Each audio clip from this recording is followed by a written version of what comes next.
दीनानाथ मंगेशकर रुग्णालयाने पैशांअभावी गर्भवती असलेल्या तनिषा भिशे यांना उपचार नाकारल्याने त्यांचा मृत्यू झालाय। त्यामुळे मंगेशकर रुग्णालयाविरोधात राज्यभरातून संताप व्यक्त केला जातोय। तनिषा भिशे यांचा मृत्यू मंगेशकर रुग्णालयाच्या हलगर्जीपणामुळे झाल्याचा आरोप सर्व स्तरातून होतोय। मंगेशकर रुग्णालयाने 10 लाख रुपये अनामत रक्कम भरण्यास सांगितल्याने भिसे कुटुंबियांना दुसऱ्या रुग्णालयात जावं लागलंय। या सगळ्या गोष्टी घडतानाच तनिषा भिसे यांची प्रसूती झाली आणि त्यांनी जुळ्या मुलींना जन्मही दिला। पण प्रसूतीनंतर तनिषा यांचं उपचारादरम्यान निधन झालं। दरम्यान उपचार नाकारल्याने मंगेशकर रुग्णालयावर चौफेर टीका होते। तर आता काँग्रेसचे नेते विजय वडेट्टीवार यांनी थेट मंगेशकर कुटुंबावरच निशाणा साधलाय। पाहूया वडेट्टीवार नेमकं काय म्हणाले। तर कसलं ते मंगेशकर कुटुंब, हे लुटारूंची टोळी आहे। ते कोणी कधी दान केल्याचं पाहिलं आहे त्या मंगेशकर फॅमिलीनी? निवळ गाणं चांगलं गायलं म्हणून सगळ्यांनी मिरवलं। लता दिदी, आशा दिदी, हे दिदी, ते दिदी, अरे तेवढं जर समर्पण असतं लोकांसाठी आणि देशासाठी तर ते सेवा केली असती। हे काय, मी पहिलेही बोललं, हे सगळं मॅनेजमेंट आणि हे त्याची स्टोरी मी वाचतो आहे रोज। ज्या माणसांनी खिलारे पाटलांनी जमीन दिली त्यांना सोडलं नाही या नालायकांनी। हे कसले माणुसकी आहे यांच्यात? हे तर माणुसकीला कलंक असलेले कुटुंब आहे असं मी मानतो। त्यांना काय हे कलंक आहे? अशा पद्धतीनं जर मॅनेजमेंट चालवून गरिबाची लूट करून गरिबाचं शोषण करणारं जर हॉस्पिटल असेल तर एक कलंक आहे आणि यामुळे याला कोणी साथ देऊ नये, यांच्यावर कडक कारवाई झाली पाहिजे। नाही, सगळे आता भ्रष्ट झालेलं आहे। देवांनासुद्धा या लोकांनी सोडलेलं नाही।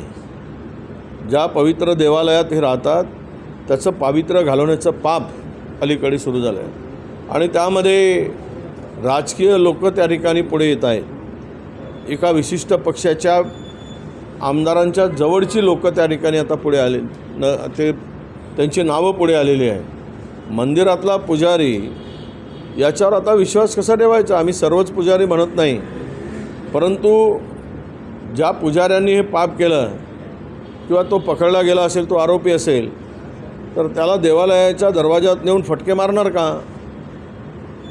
सांगतो ना, बाकीचे मंत्री ओरडत असतात। आमचं जर पावित्र्य आमच्या धार्मिक भावनाला ठेच पोचवत असेल पुजारी, तर तो पुजाऱ्याला कोणत्याही परिस्थितीत सोडता कामा नये। त्याला पहिल्यांदा तर सबक शिकवलं पाहिजे आणि मॅसेज दिला पाहिजे की मंदिरामध्ये देवाची पूजा करून धार्मिक भावनेशी, लोकांच्या भावनेशी खेळतो, त्यामुळे त्याला फटके देणं हे पुण्याचं काम होईल आणि जो फटके मारेल त्याला अतिपुण्य लाभेल। अशी जर नालायक प्रवृत्तीला ठेचायचं असेल तर 26/11 जो मास्टरमाइंड होता तवरपूर राणा आज भारतात येत आहेत। आता ते आणू देत, आनंद आहे। मास्टर माइंडला आणतायत। काल आमच्या प्रणितींनी बोललं, काल किंवा वर्षाताईंनी, की आज जर तुम्ही तवरनूर राणाला आणताय तर मग त्या दाऊदला का आणलं नाही? तो तर जवळ बसला आहे पाकिस्तानात, ती हिंमत का दाखवत नाही?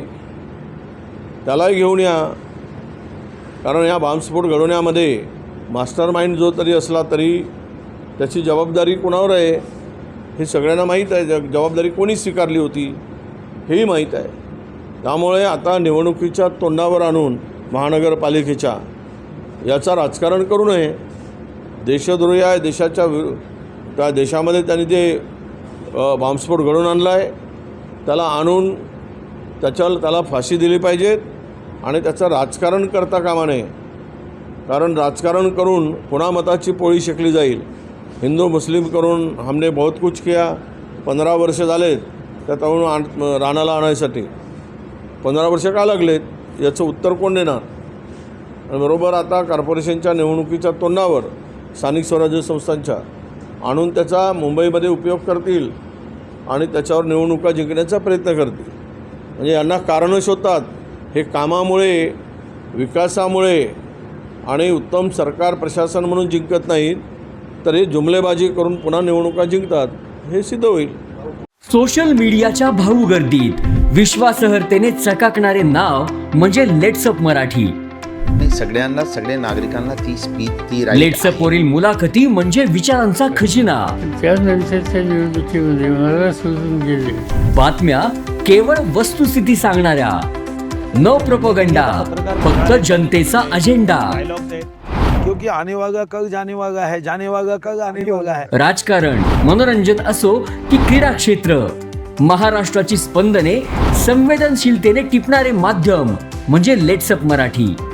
जगासोबत एक पाऊल पुढे राहण्यासाठी लेट्सअपचे ॲप, सोशल मीडिया आणि वेबसाईट सोबत कनेक्टेड रहा.